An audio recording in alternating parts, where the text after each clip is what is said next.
அனைவருக்கும் வணக்கம். திரு ராகுல் காந்தி அவர்களுடைய அந்த பாரத் நியாய் யாத்ரா ஒரு மிகப்பெரிய தாக்கத்தை ஏற்படுத்தி வருகிறது. உத்தரப்பிரதேசத்தில் அவருக்கு ஒரு வரலாறு காணாத வரவேற்பு கிடைக்கப்பெற்றது.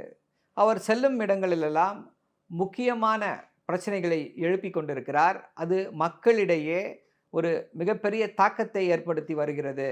குறிப்பாக இந்த சாதிவாரி கணக்கெடுப்பின் மூலமாக ஏற்படக்கூடிய நன்மைகள், எப்படி பிற்படுத்தப்பட்டவர்களுக்கு இடஒதுக்கீடு குறைவாக இருக்கிறது, சாதிவாரி கணக்கெடுப்பு எடுத்தால் மட்டுமே அது மேலே கொண்டு வர முடியும், அந்த இடஒதுக்கீட்டை ஜாஸ்தியாக்க முடியும் என்று தொடர்ந்து கருத்துக்களை தெரிவித்து கொண்டே வருகிறார். உச்சநீதிமன்றம் பார்த்தீங்க அப்படின்னா 1993களில் வந்த அந்த இந்திரா சானி கேஸ் என்று சொல்லக்கூடிய அந்த இந்திரா சானி என்ற அந்த வழக்கின் தீர்ப்பில் என்ன சொல்கிறாங்க அப்படின்னா, சாதி வாரியாக கொடுக்கக்கூடிய அந்த இடஒதுக்கீடு 50% மேலே போகக்கூடாது என்று சொல்கிறார்கள். எந்த அடிப்படையில் இது 50% தான் இருக்க வேண்டும் என்று உச்சநீதிமன்றம் சொல்லவில்லை.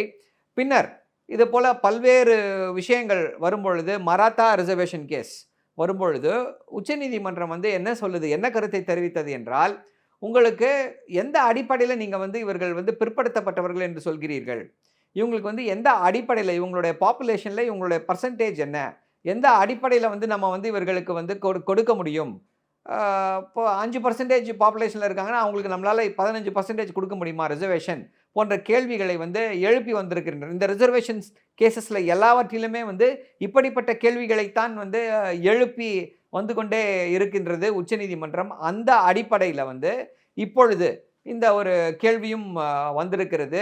அதே போல் இப்போ நம்ம தமிழ்நாடு சட்டசபையிலே பாமக வெளிநடப்பு செய்திருக்கிறது. தமிழ்நாட்டில் சாதிவாரி கணக்கெடுப்பு நடத்த வேண்டும் அப்படின்னு சொல்லி, அவர்களுக்கு இந்த சாதிவாரி கணக்கெடுப்பு எதனால் செய்யப்பட போகிறது, ஏன் செய்ய வேண்டும் என்ற அந்த புரிதல் இருந்தும் அரசியலுக்காக இதை ஒரு பிரச்சனையாக செய்து கொண்டிருக்கிறார்கள். பீகாரில் நடத்தியதே ஏன் தமிழ்நாடு அரசு நடத்தவில்லை என்ற கேள்விகளை எழுப்பி வருகின்றனர்.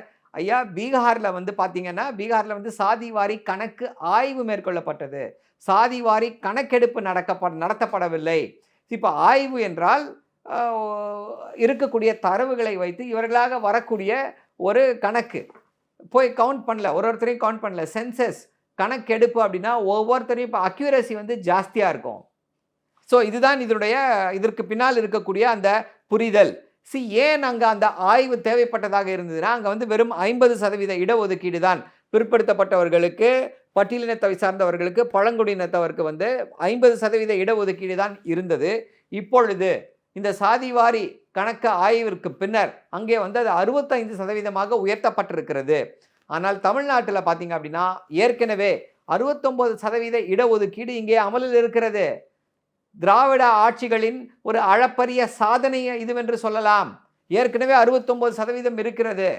ஸோ நமக்கு சாதிவாரி கணக்கு ஆய்வினால் மிகப்பெரிய பலன் எதுவும் ஏற்பட போவதில்லை. ஏனென்றால் ஏற்கனவே இங்கே 69% இடஒதுக்கீடு. நம்முடைய ஒன்றிய அரசு 2021 இப்படிப்பட்ட அந்த கணக்கெடுப்பை எடுத்திருக்க வேண்டும்.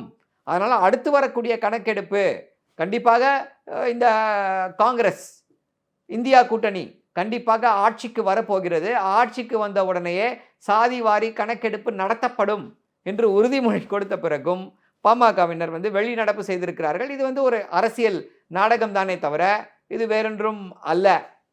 நன்றி, வணக்கம்.